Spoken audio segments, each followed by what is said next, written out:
Okay आज उन सभी को ही वहां पे उनको प्रिजर्व करके करने की बात की गई। ओके, वहीं पे हम सबको हम प्रिजर्व करेंगे वहां पे।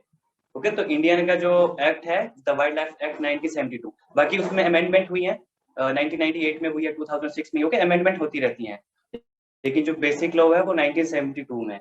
ओके, उसमें जितने भी जो प्लांट स्पीसीज है, जो रेयर स्पीसीज है एंड ऑल स्पीसीज, उसमें वेजिटेशन भी है। ओके, क्योंकि कुछ प्लांट की स्पीशीज भी ऐसी हैं जो कि काफी रेयर होती हैं। ओके, तो उन्हें भी हमें प्रोटेक्ट करने की जरूरत है।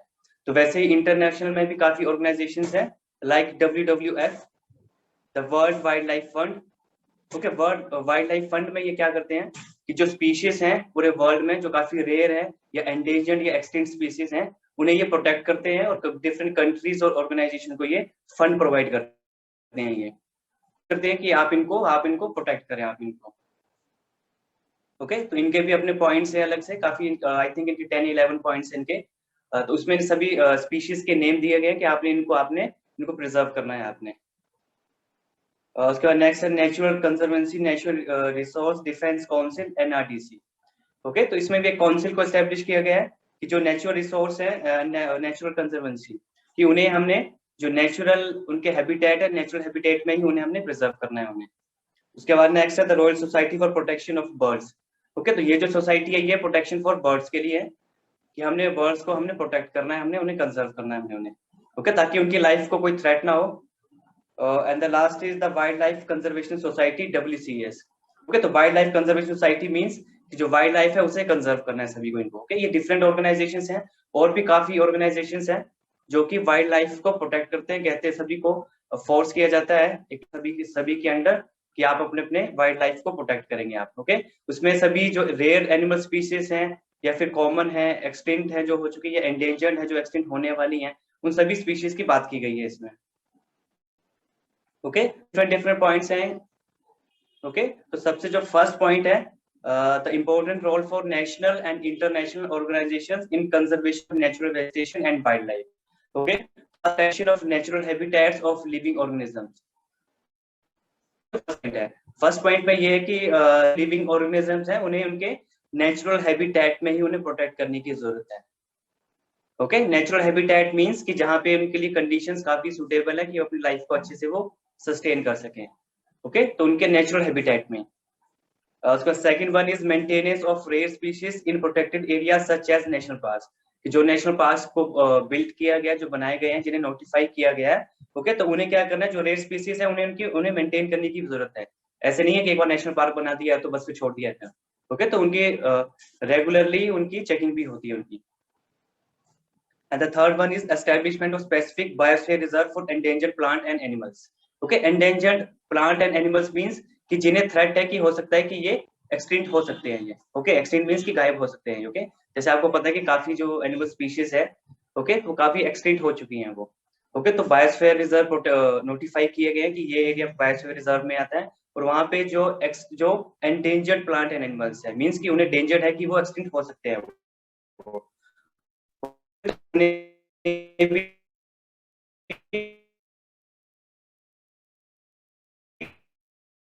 जरूरत।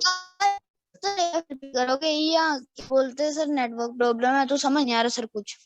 ओके, थर्ड पॉइंट जो है वो establishment of specific biosphere reserve for endangered plant and animals. Sir starting से। ओके, हाँ, ओके, कोई बात नहीं, स्टार्टिंग से कर लेते हैं। ओके, फर्स्ट पॉइंट है कि protection of natural habitat for living organism. Okay, कि जो नेचुरल हैबिटेट है लिविंग ऑर्गेनिजम्स का, उसे प्रोटेक्ट करने की जरूरत है। ओके, ये देखो इसके टू मेथड है कि टू वेज में हम इसे प्रोटेक्ट कर सकते हैं। एक तो हम ऐसी कंडीशंस हम क्रिएट कर सकते हैं कि जो अगर एनिमल्स है जो उनके लिए नेचुरल हैबिटेट है वैसे क्रिएट कर सकते हैं। ओके, वैसा एनवायरनमेंट क्रिएट कर सकते हैं। एक है कि अगर वैसा ही एनवायरनमेंट अगर अवेलेबल है तो उसी को प्रोटेक्ट करने की जरूरत है उसी। ओके, जहाँ पे हम लिविंग जितने भी लिविंग ऑर्गेनिजम्स हैं जो कि एंडेंजर्ड या एक्सटिंक्ट हैं, ओके, तो उन्हें हम क्या कर सकते हैं, उन्हें वहां पर हम प्रोटेक्ट कर सकते हैं उन्हें। ओके, ताकि उनकी लाइफ को कोई थ्रेट ना हो। And the second one is maintenance of rare species in national parks. जो नेशनल पार्क्स को गवर्नमेंट ने नोटिफाई किया गया है कि ये एरिया नेशनल पार्क में आता है। ओके, तो वहां पे जो रेयर स्पीशीज है उनकी मेंटेनेंस की भी जरूरत है, उनकी देख रेख की भी जरूरत है। ऐसा नहीं है कि नेशनल पार्क को नोटिफाई कर दिया और फिर हमने सब कुछ छोड़ दिया राम भरोसे। ओके, तो उसे भी प्रोटेक्ट करने की जरूरत है और मेंटेनेंस करके प्रॉपर मेंटेनेंस चाहिए उसकी। ओके, ताकि जो बाकी एनिमल्स हैं कि वो उन सभी को हम प्रोटेक्ट कर सके। And the third point is establishment of specific biosphere reserve for endangered plant and animals. कि जो endangered plant and animals means, देखो एंडेंजर्ड का मींस है कि हो सकता है कि ऐसा लगता है कि आने वाले टाइम में ये जो स्पीशीज है जो कि नोटिफाई की गई हैं, ओके, इन्हें इनकी लाइफ को थ्रेट हो सकता है और हो सकता है कि हमें कभी आगे देखने को ना मिले। ओके, तो उन स्पीशीज को हम एंडेंजर्ड स्पीशीज कहते हैं। ओके, कि आने वाले टाइम में हो सकता है कि एक्सटिंक्ट हो जाएंगे। ओके, तो गवर्नमेंट क्या करती है कि बायोस्फीयर रिजर्व एस्टेब्लिश करती है, एक एरिया को नोटिफाई करती है और वहीं पे ही जो endangered plant and animal species है उनको वहां पे प्रोटेक्ट करते हैं वहां पे। ओके, ओके, तो ऐसे बायोस्फीयर रिजर्व वो एस्टेब्लिशमेंट करते हैं वो। And the fourth point is protection of wild life through legislation such as banning, hunting and etcetera. Okay, means कि गवर्नमेंट क्या करती है, गवर्नमेंट लॉ बनाती है कि हाँ जैसे ये एनिमल्स हैं तो इसे बिल्कुल आप इसे हंट नहीं कर सकते हैं। ओके, और जो इलीगल जो ओके जो इलीगल पॉचिंग होती है एनिमल्स की उसे भी बैन किया गया है उसे। ओके, तो गवर्नमेंट ने काफी सारे लॉज बनाए हैं और साथ ही साथ में पीपल को भी एजुकेट और अवेयर करने की काफी कोशिश कर रहे हैं वो। Okay, clear. And the fifth one is imposing specific restriction on export of endangered plants and animals for or their products. Okay, तो गवर्नमेंट ने भी इसमें लॉ बनाया है कि हम ऐसे ट्रेड नहीं कर सकते हैं, इलीगल बताया इसे। ओके, जो कि एंडेंजर्ड प्लांट एंड एनिमल्स हैं वो। ओके, उनके यस सर। एक्सपोर्ट पे मैक्सिमम बैन लगाया है। अगर आपने फिर भी ट्रेड करना है तो उसके लिए भी कुछ नोटिफिकेशन है उनके, ओके, कि किस तरह से आप ट्रेड कर सकते हैं उन्हें। ओके, और साथ में गवर्नमेंट ने ये भी काफी फोकस किया है कि जो कि एंडेंजर्ड प्लांट और एनिमल्स है उसके जो प्रोडक्ट बनाते हैं उनको भी कहा गया कि आप इनको लेस यूज करेंगे। ओके, जितना हो सके यूज करें। Okay, yes okay, sir. क्योंकि काफी प्लांट्स और एनिमल्स की कुछ ऐसी स्पीशीज हैं। ओके, तो वहां पे क्या है कि उनसे काफी सारी मेडिसिनल प्लांट, हर्ब्स और काफी सारी प्रोडक्ट्स है उनमें बनाया जाता है उन्हें। ओके, तो इसलिए गवर्नमेंट ने उन्हें बैन किया गया है कि आप इसकी जो कुछ एनिमल्स भी हैं, प्लांट एनिमल्स हैं जिनको कि बताया गया है कि आप इनको हंट नहीं कर सकते, अगर हंट करेंगे तो आपको पनिशमेंट मिलेगी आपको। Okay, according to by law. Okay, तो कुछ स्पेसिफिक रिस्ट्रिक्शंस भी लगाई गई हैं एंडेंजर्ड प्लांट और एनिमल्स के एक्सपोर्ट में। And last one is educating the public about the need to protect and preserve the environment as long as range goal for welfare for the of the future generation. Okay, वही बात है कि peoples को aware करने की जरूरत है। Okay, उन्हें एजुकेट करने की जरूरत है कि अगर आप ऐसे यूज करेंगे इनके, ओके, इन्हें आप ऐसे हंट करेंगे इन्हें तो क्या है कि ये आने वाले टाइम में ही एक्सटिंक्ट हो जाएंगे। ओके, क्योंकि लाइफ, राइट टू लाइफ तो सभी के लिए ही है। ओके, हाँ, यस और सर। साथ में ये भी याद रखना है कि गवर्नमेंट ने, सुप्रीम कोर्ट ने एक और फंडामेंटल राइट को इंक्लूड किया है, right to life. Okay, right to life भी एक फंडामेंटल राइट है। Yes sir. ओके, जितने भी लिविंग ऑर्गेनिज्म सभी को राइट है कि अपनी लाइफ को अच्छे से सस्टेन कर सके। ओके, सभी के लिए है वो। Yes sir. Even human beings भी and also animals. Okay, animals means कि कोई भी एनिमल्स, चाहे फिर वो बर्ड्स हो, मैमल्स हो, रेप्टाइल्स हो, एक्वेटिक हो, ओके, जो भी लिविंग ऑर्गेनिजम्स हैं। ओके, वैसे ही एक फंडामेंटल राइट और भी है, राइट टू प्राइवेसी। ओके, अपनी प्राइवेसी को राइट है, उसमें भी कुछ रिस्ट्रिक्शंस है उसमें भी। ओके, अगर किसी ने अगर नेशनल इशू की बात आती है तो वहां पे भी है, तो वहां पे फंडामेंटल राइट वो इम्प्लीमेंट नहीं होता है। Okay, right to privacy. Okay, ऐसा नहीं है कि आपने ऐसा नहीं है कि किसी ने किसी का मर्डर कर दिया और कह दिया कि हाँ मेरी प्राइवेसी है, मैं नहीं बताऊंगा आपको मैं। ओके, तो कुछ भी उसके लिए भी कुछ पॉइंट्स है उसमें। ओके, कि राइट टू प्राइवेसी नहीं है। ओके, तो प्रैक्टिस जोन 4 में फर्स्ट क्वेश्चन में यही है। ओके, और ऑर्गेनाइजेशन जो है like WWF, wild life fund, national conservancy, national resource defence council, royal society for protection of birds and the wild life conservation society. Okay, and also the wild life act 1972 India. Okay, वहां पे ये बात की गई कि सभी जो plant और एनिमल स्पीसीज है उनको प्रोटेक्ट करने की जरूरत है उन्हें। Okay, second yes sir. Question, हाँ सेकंड क्वेश्चन रीड करेंगे Ayush. Yes, sir. Many legal provisions for conservation of wildlife exist in India. In spite of this, poaching and illegal trade of animals and animal parts continue. Suggest some measure to control this problem.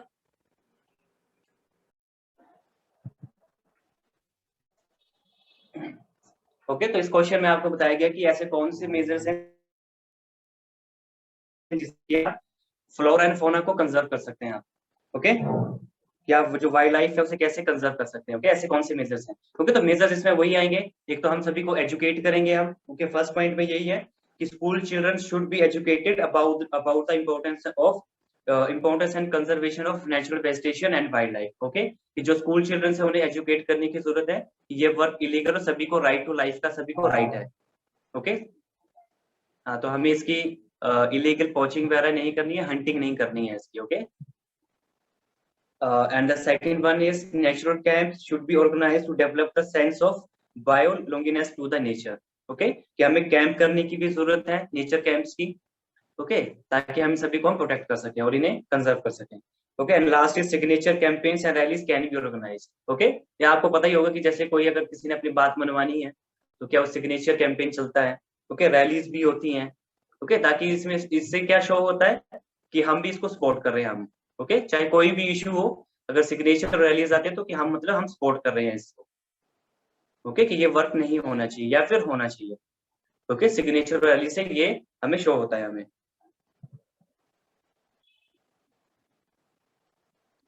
Clear? Yes sir.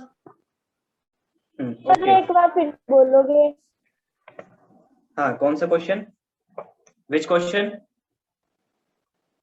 Sir second वाला। Sir second. हाँ, okay, देखो second question में ये दिया गया कि आप किस तरह से वाइल्ड लाइफ को कैसे कंजर्व कर सकते हैं। ओके, कौन कौन से मेजर्स को आप अप्लाई कर सकते हैं। ओके, तो उसमें यही है कि सबसे पहले एजुकेट करने की जरूरत है, जो स्कूल चिल्ड्रंस है उन्हें एजुकेट करने की जरूरत है। ओके, कि उन्हें बताने की जरूरत है कि हमें कंजर्वेशन ऑफ प्लांट वेजिटेशन और एनिमल्स की वाइल्ड लाइफ की क्यों जरूरी है, क्यों इंपॉर्टेंस है इसकी। ओके, कंजर्व करना क्यों जरूरी है। ओके, उसके बाद नेक्स्ट है कि हमें जो नेचर कैंप्स है उन्हें ऑर्गेनाइज करने की जरूरत है। ओके, ताकि हम जो है कि हम वो वैसी सेंस क्रिएट कर सकें। और लास्ट में है कि हमें सिग्नेचर कैंपेन्स एंड रैलीज को भी ऑर्गेनाइज करना चाहिए। ओके, कि हमें पता लगना चाहिए कि हाँ कौन कौन से पीपल्स और कितनी जो पॉपुलेशन कितने नंबर्स में वो उसे प्रमोट कर रहे हैं उसे।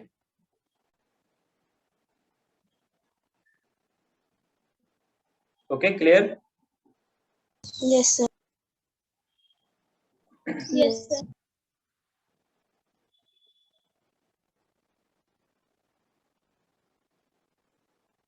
ओके, इसी में ही कुछ अगर हम देखें, अगर conservation of natural vegetation of wild life की बात करें। ओके, तो इसमें एक छोटा सा टॉपिक है। ओके, वो भी आपको मैं थोड़ा सा स्टडी करवा देता हूँ, आप में है इसके। ओके, अगर हम बात करें हम कि जो conservation natural vegetation wild life है, तो उसके जो मेन एम एंड ऑब्जेक्टिव्स क्या है, जो कि हम इन मेथड से हम उसे अचीव कर सकते हैं। ओके, हाँ, तो उसमें फर्स्ट है कि establishment of national parks, wild life sanctuaries. Okay, इन्हें एस्टेब्लिश करने की जरूरत है, and also including preservation of the original habitat. Okay, जो ओरिजिनल हैबिटेट है उसे ही ऐसे एज इट इज ही प्रिजर्व करने की जरूरत है। ओके, देखो ओरिजिनल हैबिटेट मींस क्या होता है।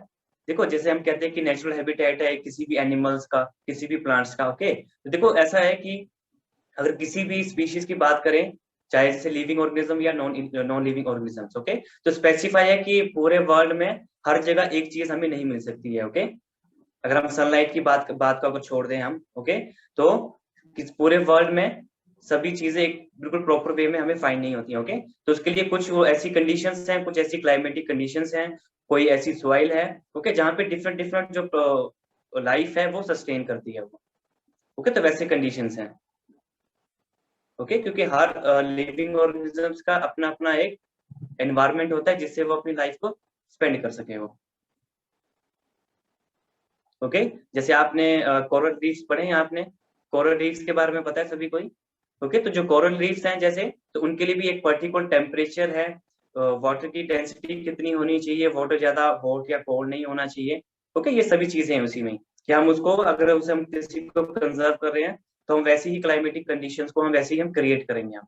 ओके, और उनको विद देयर नेचुरल हैबिटेट में उन्हें प्रोटेक्ट करेंगे, कंजर्व करेंगे, या फिर अगर कहीं पे फाइंड हो रही है तो वहां पे हम एक एरिया को हम नोटिफाई करके वहां पे बोलेंगे कि हाँ यहाँ पे अपने नेचुरल हैबिटेट में ये सभी ऑर्गेनिजम्स ये लिव कर रहे हैं यहाँ पे। ओके, उन्हें प्रोटेक्ट कर रहे हैं हम उन्हें। ओके, उसके बाद नेक्स्ट है एस्टेब्लिशमेंट ऑफ जूज। ओके, जैसे अब हम जू वगैरह में जाते हैं तो हमें जो मैक्सिमम स्पीशीज हम वहां पे देख सकते हैं हम। ओके ओके, और देखो जूज में सिर्फ ये नहीं है कि सिर्फ वो एंटरटेनमेंट पर्पस के लिए ही जू को क्रिएट किया जाता है। ओके, उसमें क्या है कि उसमें एनिमल्स की ब्रीडिंग भी कराई जाती है।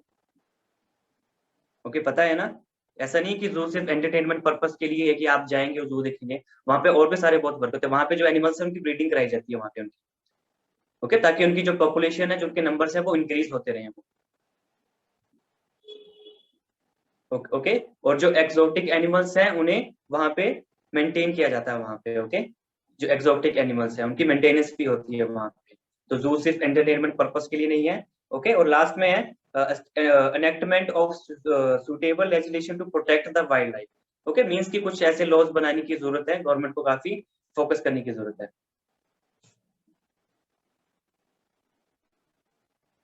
Clear? Yes sir. Yes, sir. और बाकी एक इसमें टॉपिक और भी है, conservation of forest. Okay, forest को कैसे कंजर्वेशन कर सकते हैं, कौन कौन से मेथड्स है, ये मैंने पहले ही बताया है। कौन कौन से मेथड है, एक एफोरेस्टेशन, एग्रोफोरेस्ट्री और biosphere reserves. Okay, afforestation means कि ज्यादा से ज्यादा हमें प्लांट्स को हमें प्लांट करने की जरूरत है हमें। ओके, मैक्सिमम हम प्लांटिंग ऑफ सीड्स और सैपलिंग्स करेंगे उनकी, एफोरेस्टेशन। और एग्रोफोरेस्ट्री में कि फॉरेस्ट वाले एरिया में ही हमें एग्रीकल्चर करना है हमें। ओके, उसे कहते हैं एग्रोफोरेस्ट्री। ओके, हाँ, और बायोस्फीयर रिजर्व में, बायोस्फीयर रिजर्व होता है कि एक ऐसा एरिया, एक लैंड ऐसा एरिया, ओके, या फिर वाटर भी हो सकता है कि जिसे एक जो बाय लॉ से उसे प्रोटेक्ट किया जाता है उसे। ओके, लॉ के अंडर में ही आता है और वहां पे हम जो इकोसिस्टम है उसे कंजर्व कर सकते हैं। ओके, ये बायोस्फीयर रिजर्व होते हैं। क्लियर? हाँ, तो इसके साथ आपका ये चैप्टर फिनिश होता है। ऑब्जर्वेशन में हमने कुछ क्वेश्चन हमने डिस्कस नहीं किए हैं। ओके, तो वो हम डिस्कस कर लेते हैं।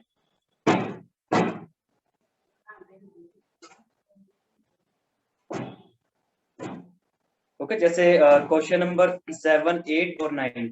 ओके, हमने ये डिस्कस नहीं किया, एक बार ये फटाफट से रिवाइज करते हैं। ओके, फिर आपका होमवर्क चेक करके आपसे क्वेश्चन पूछता हूँ। ओके, क्योंकि आज ये लास्ट डे है चैप्टर का, इसके बाद इस चैप्टर की रिवीजन नहीं है इसकी। ओके, क्या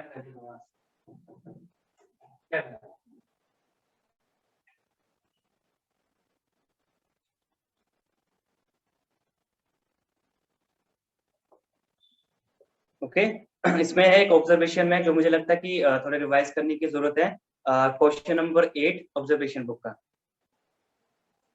ओके, कि वाइल्ड लाइफ किस तरह से एज ए नेचुरल रिसोर्स है। ओके, कौन कौन से वे से है। तो ये था कि animals are a source of food, clothing and a source for many products for human use. Okay, and insects help in pollination of flowers. Okay, and have an important role in decomposers in the ecosystem. Okay, जो insects हैं। and also bird also act as decomposers and natural cleaners. Okay, method of conservation natural wastage of wild life का मैंने अभी discuss किया है, फिर से बताता हूँ कौन कौन से मेथड्स हैं जिससे हम वाइल्ड लाइफ और नेचुरल वेस्टेशन को हम कंजर्व कर सकते हैं। ओके, सबसे first afforestation, agroforestry, biosphere reserve और नेशनल पार्क्स और वाइल्ड लाइफ सेंचुरीज की एस्टैब्लिशमेंट करने की जरूरत है। Okay, and also laws make करने की जरूरत है। ओके, और उन्हें प्रॉपर इम्प्लीमेंटेशन भी होनी चाहिए लॉज की। और उसके बाद नेक्स्ट है individual property resource and common property resource. Okay, तो इंडिविजुअल में अगर कोई एक लैंड का ओनर है तो उसके अपने रिसोर्स को अगर वो यूज कर रहा है, वो कुछ अर्निंग कर रहा है, तो वो इंडिविजुअल प्रॉपर्टी रिसोर्स होगा। ओके, और कॉमन प्रॉपर्टी रिसोर्स में जैसे पब्लिक एरियाज, पब्लिक आपके पार्क्स हो गए, गार्डन्स हो गए, रोड्स हो गए, या फिर कोई गवर्नमेंट स्कूल्स हो गए, गवर्नमेंट इंस्टीट्यूशंस हो गए, ये सभी कॉमन प्रॉपर्टी रिसोर्स में आएंगे।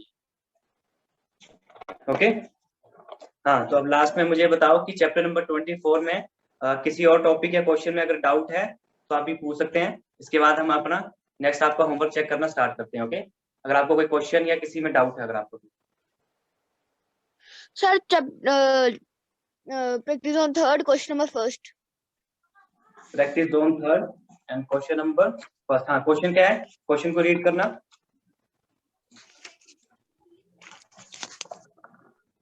Yes. What is the role of vegetation cover in increasing groundwater? Okay, देखो इसमें जो क्वेश्चन है कि किस तरह से जो वेजिटेशन कवर है वो कैसे हेल्प करती है कि सॉइल जो है काफी डिग्रेडेड ना हो। ओके, तो देखो मैक्सिमम ये कहा जाता है कि आप जितने ज्यादा अगर आप ट्रीज को प्लांट करेंगे, अगर ट्रीज अच्छे से है अगर, तो क्या करते हैं वो जो सॉइल है उसे होल्ड करके रखते हैं। जो उसकी ट्रीज की या किसी प्लांट की जो रूट्स हैं वो जो सॉइल है उसे होल्ड करके रखते हैं उसे वो। ओके, जब वो होल्ड करके रखते हैं, अगर मान लेते हैं कि बारिश हो रही है, अगर रेन हो रही है, ओके, तो जो वाटर आएगा वो अपने साथ में सॉइल को साथ उसके साथ वो रन ऑफ नहीं करेगा वो। ओके, सरफेस पे वो होल्ड रहेगी वो सॉइल, अगर वहां पे मैक्सिमम प्लांट ट्रीज या प्लांट्स होंगे वहां पे। ओके, और जब वो रूट्स जो है अगर वाटर को वो अगर होल्ड करके रखेंगी काफी देर तक, उससे क्या होगा कि जो ग्राउंड वाटर है, ओके, वो भी फिल होंगे वो। ओके, जो ग्राउंड वाटर टेबल है वो भी फिल होगा, क्योंकि जितनी देर तक अगर सॉइल में लैंड में अगर वाटर वहां पे अगर होल्ड करेगा, तो उतने ही जल्दी वो ग्राउंड वाटर जो है वो फिल होंगे, जितने भी जो सोर्स है वहां से वो फुल होंगे। ओके, जो ग्राउंड वाटर है। ओके, तो अगर हम मैक्सिमम से अगर हम प्लांटिंग ऑफ ट्रीज और अफॉरेस्टेशन को अगर यूज करें हम मैक्सिमम, ओके, तो इससे क्या होगा कि वो जो सरफेस से जो सॉइल रन ऑफ होती है वो उससे रिड्यूस होगी वो। ओके, सो अफॉरेस्टेशन और planting of trees can reduce the surface run of and increase the underground water reserves. Okay, क्योंकि जो अंडरग्राउंड जो वाटर है वो रिजर्व्स वो फुलफिल होंगे वो। ओके, यही इस क्वेश्चन का मीनिंग है। ओके, और बाकी आपके पास आंसर है तो आप वहां से लर्न कर सकते हैं। क्लियर? Yes, sir. हाँ, किसी और क्वेश्चन में?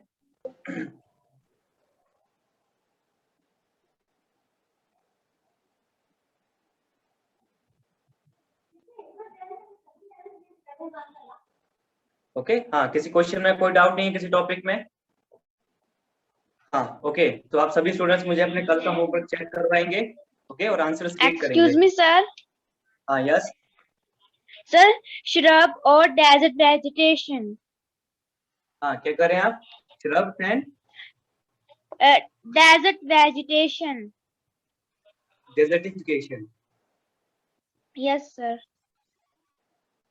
हाँ, फर्स्ट क्या बोला आपने? श्रब्स कहाँ पे बेटा? ये कौन से क्वेश्चन में है? ये टॉपिक में है, मुझे बताना जरा कहाँ से आप बोल रहे हैं? Sir, topic है. हाँ, ओके, श्रब्स और वेजिटेशन, ये बात कर रहे हैं पेज नंबर 262 पे। Yes, sir. हाँ, ओके, देखो ये जो टॉपिक है ये है कि जो हमारे पास डेजर्ट है वहां पे कैसी वेजिटेशन और कैसे श्रब्स होते हैं वहां पे। ओके, तो आपको पता है कि डेजर्ट वाले एरियाज में क्या होता है कि वहां पे काफी जो सन की लाइट है काफी देर तक वो क्या होते हैं सनशाइन करती है वो। ओके, तो जिससे क्या होता है कि जो वहां पे टेम्परेचर है वो काफी हाई होता है वहां पे। ओके, डे के टाइम में काफी टेम्परेचर होता है, तो देखो जब टेम्परेचर हाई होगा तो वो क्या प्रमोट करता है वह कि जो इवेपोरेशन होता है, जो ट्रांसपिरेशन होता है, उसे क्या करते हैं वो इंक्रीज करता है वो। ओके, जब इवेपोरेशन अगर काफी सारी हीट है तो वो उसे एनहेंस करेगी इवेपोरेशन को। ओके, तो वहां पे जो प्लांट्स होते हैं वो इस तरह से मेड किए होते हैं कि वहां से जो जो इवेपोरेशन है प्लांट से वो काफी कम हो वो।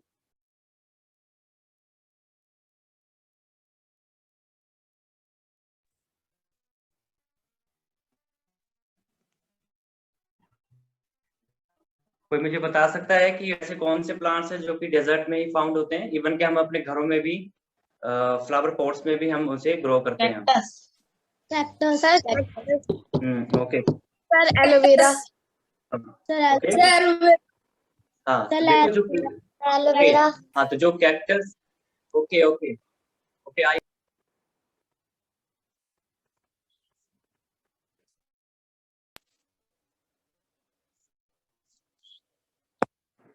ओके, तो आप देख सकते हैं उस प्लांट को कि उस प्लांट के ऊपर कैसे एक ऊपर सरफेस पे कैसे कोटिंग होती है। ओके, जो कोटिंग होती है वो काफी थिक होती है वो। ओके, बिल्कुल वैक्स जैसी लगती है वो। ओके, तो वो क्या प्रमोट करते हैं कि जो वेपोरेशन है वो बिल्कुल कम हो उससे वो। ओके, इसलिए वैसे ही प्लांट्स जो है कि हमारे पास डेजर्ट में फाउंड होते हैं। ओके, श्रब्स और डेजर्ट। ओके, और वैसे ही जो डेजर्ट है वो 2 टाइप्स के होते हैं, hot and cold. Okay, hot and cold. Okay, means है कि वहां पे जो वेजिटेशन है वो बिल्कुल लेस होती है। ओके, रेनफॉल भी काफी कम होती है, लेस अमाउंट में होती है, एंड जो वेजिटेशन है वो भी काफी लेस होती है। ओके, तो उन एरियाज को हम डेजर्ट कहते हैं, चाहे फिर हॉट हो एंड कोल्ड डेजर्ट में। ओके, और उसके जो हॉट डेजर्ट के जो एग्जांपल है वो हमने मैथ प्रैक्टिस की क्लास में भी डिस्कस किए हैं। ओके, कि कौन कौन से हॉट डेजर्ट्स हैं। ओके, जैसे इंडिया का Thar desert, okay, Sahara desert and Kalahari desert and Namib desert. Okay, काफी सारे हैं। और वैसे ही कोल्ड डेजर्ट की अगर बात करें तो जो कोल्ड डेजर्ट में जो वेजिटेशन होती है तो वहां पे काफी थोड़ी bushes, shrubs and course grasses होती है वहां पे। ओके, और इसके जो बेस्ट एग्जांपल हैं वो है Patagonian desert in South America, and Taklamakan desert and Gobi desert. Okay, and also Tibetan plateau. ये सभी कोल्ड डेजर्ट्स हैं। ओके, तो अब आप सभी स्टूडेंट्स अपना अपना होमवर्क चेक करवाएंगे। Excuse me, अपने sir. अपने रफ नोट अपने अपने रफ नोटबुक शो करेंगे मुझे। Excuse me, sir. हाँ, yes. Sir, method of land conservation. Methods of land conservation.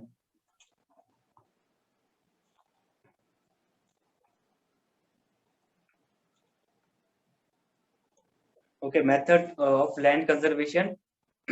Okay, तो एक आएगा इसमें कि फर्स्ट जो मेथड है land reclamation, afforestation, regulated use of chemical pesticides. Okay, ये कुछ मेथड्स हैं जिससे कि हम जो लैंड कंजर्वेशन के मेथड्स हैं, जिससे हम लैंड को हम कंजर्व कर सकते हैं। ओके, तो अफॉरेस्टेशन में मींस आपको पता है कि अफॉरेस्टेशन क्या मीनिंग है। ओके, और regulated use of chemical pesticide से क्या होता है। ओके, देखो इससे क्या होता है कि अगर हम मैक्सिमम अगर केमिकल पेस्टिसाइड्स को यूज करेंगे हम ओके, तो उससे क्या होता है कि एक तो जो क्रॉप है वो डैमेज हो सकती है, सॉइल की फर्टिलिटी लूज हो सकती है, और जो सॉइल में काफी स्मॉल स्मॉल माइक्रो ऑर्गेनिजम्स जो लिव कर रहे होते हैं उनके लिए भी थ्रेट होता है। ओके, उनके लिए भी वो थ्रेट होता है कि वो भी से उनकी डेथ हो सकती है उनके। ओके, अगर हम ज्यादा से हम केमिकल पेस्टिसाइड और फर्टिलाइजर्स को यूज करेंगे हम। ओके, तो हमें उसे बिल्कुल रेगुलेटेड यूज में उसे यूज करने की जरूरत है। ओके, कि ऐसा नहीं है कि वहां पे जरूरत अगर 1% की है और वहां पे हम 10% उसमें केमिकल पेस्टिसाइड्स को हम वहां पे डाल रहे हैं उसमें। ओके, तो हमें मालूम होना चाहिए कि कितना हमें वहां पे पेस्टिसाइड्स की जरूरत है हमें। ओके, जिससे कि क्या है, जो सॉइल की फर्टिलिटी भी लूज ना हो, जो माइक्रो ऑर्गेनिज्म है काफी स्मॉल वो भी उनकी भी डेथ ना हो उनके। ओके, क्योंकि वो काफी सारी क्योंकि जो स्मॉल माइक्रो ऑर्गेनिजम्स होते हैं वो काफी सारी वो सॉइल की फर्टिलिटी के लिए काफी वो हेल्प करते हैं वो। Okay, Yes, sir. ओके, और जो फर्स्ट है लैंड रिकलमेशन मींस कि हम जो लैंड है कैसे उसे यूज करें, कैसे उसे रिक्लेम कर रहे हैं उसे। ओके, तो ऐसा नहीं है कि हमें जो लैंड है हमें किस तरह से करना है, जो हमारे पास जो वेस्ट लैंड है, ओके, या फिर जो अनयूज लैंड है, ओके, उसे यूज करने की जरूरत है हमें। ऐसा नहीं है कि अगर कोई कोई अगर अच्छा सा लैंड है, वहां पे काफी एग्रीकल्चर काफी इरिगेशन होता है तो हम उसको यूज कर रहे हैं। ओके, उसकी जगह हमें उस लैंड को यूज करने की जरूरत है जो कि अनयूज लैंड है और वेस्ट लैंड और बेरन लैंड है जो कि। ओके, तो हमें उस लैंड को रिक्लेम करने की जरूरत है उसे। ओके, इसे कहते हैं land reclamation. Okay, so land reclamation is done by filling of unused land and using it for construction of roads, flyovers and parks. Okay, हाँ, क्लियर। अब तो नहीं है डाउट किसी को। Sir, factor affecting soil formation. Factors affecting soil formation.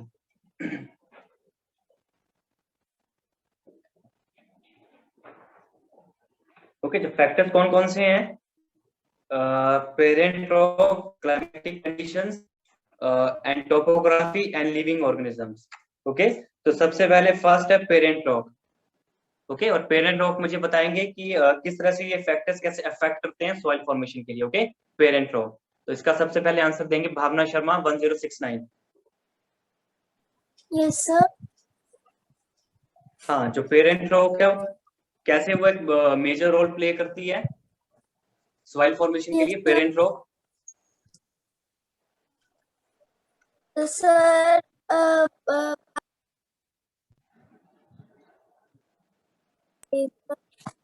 Sir, the original rock, the parent rock, rock.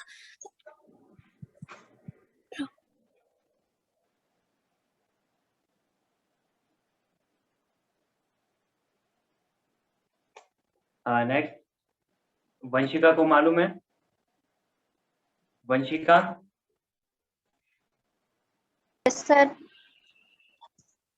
Sir, it Depends. sir, may I?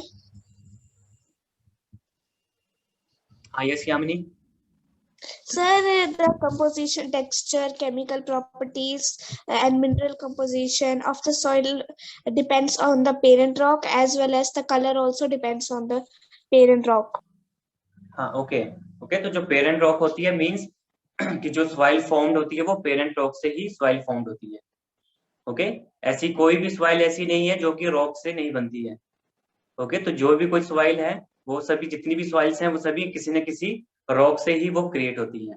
Okay, कैसे बनती है वो? जब रॉक की डिसइंटीग्रेशन होती है। ओके, तो जो सॉइल फॉर्म्ड होती है वो जब रॉक की डिसइंटीग्रेशन होती है मींस कि अगर हिंदी में कहें तो रॉक की टूट फूट होती है। ओके, और काफी एजेंट्स हैं जो कि उसे जो उसके सेडिमेंट्स को डिपॉजिट करते हैं, जैसे कि विंड, वाटर और आइस। ये एजेंट्स हैं जो कि जो डिसइंटीग्रेशन ऑफ रॉक हुई है, ओके, उसे वो सेडिमेंट्स को अपने साथ वो फ्लो के साथ लेके वो कहीं ना कहीं वो डिपॉजिट करती हैं। ओके, और जो डिसइंटीग्रेशन ऑफ रॉक्स होती है वो कैसे होती है? उसके टू फैक्टर हैं, उसके टू मेथड हैं। First is weathering and second is erosion. Okay, जिससे डिसइंटीग्रेशन ऑफ रॉक होती है। ओके, तो जिस रॉक से सॉइल फॉर्म होती है उसे कहते हैं पेरेंट रॉक, और जो सॉइल है वो इसी पे डिपेंड करती है कि जो पेरेंट रॉक है उसकी कंपोजिशन कैसी है, उसकी टेक्सचर कैसा है, उसका कलर कैसा है, इसी पे सब डिपेंड करता है सॉइल के लिए। ओके, हाँ, नेक्स्ट इज क्लाइमेटिक कंडीशंस। तो क्लाइमेटिक कंडीशंस बताएंगी महक 981। Yes, sir. Sir, the rate of weathering depends on temperature and rainfall. Soil formation is faster than there is much difference in the minimum and maximum temperature of any particular place. Okay okay, means कि जो temperature and rainfall है, okay, ये काफी सारे ये factor काफी affect करते हैं सॉइल फॉर्मेशन के लिए। ओके, क्योंकि जो रेट ऑफ वेदरिंग है इसी पे डिपेंड करता है कि टेम्परेचर रेनफॉल कितना है। Okay, and the third one is topography. Topography बताएंगे मुझे मन्नत 2218। Yes, sir. मन्नत, टोपोग्राफी किस तरह से अफेक्ट करती है सॉइल फॉर्मेशन के लिए?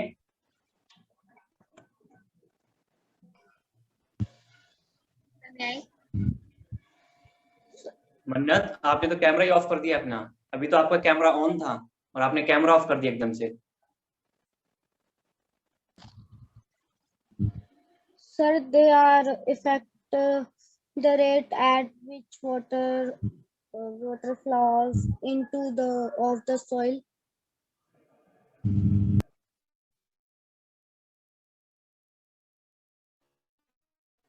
टोपोग्राफी किस तरह से करती है? हाँ, आनंदी, आनंदी 1211।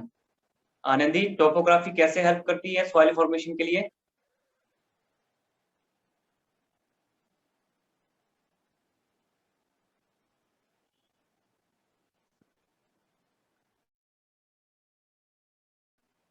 हाँ, शिवानी 1087। Yes, sir. हाँ, कैसे हेल्प करती है टोपोग्राफी सॉइल फॉर्मेशन के लिए? Sir,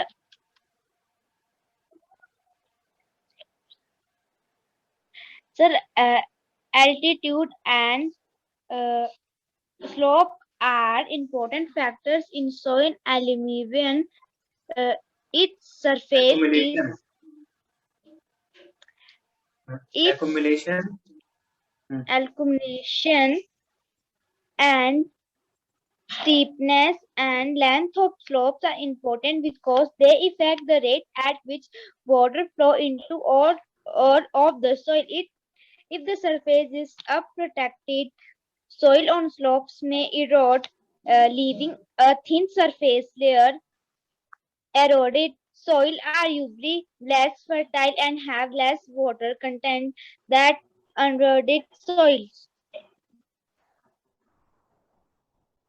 आंसर तो राइट है, लेकिन आपने आंसर जो है बुक से रीड किया है आपने, है ना आनंदी? बुक से रीड किया है आपने।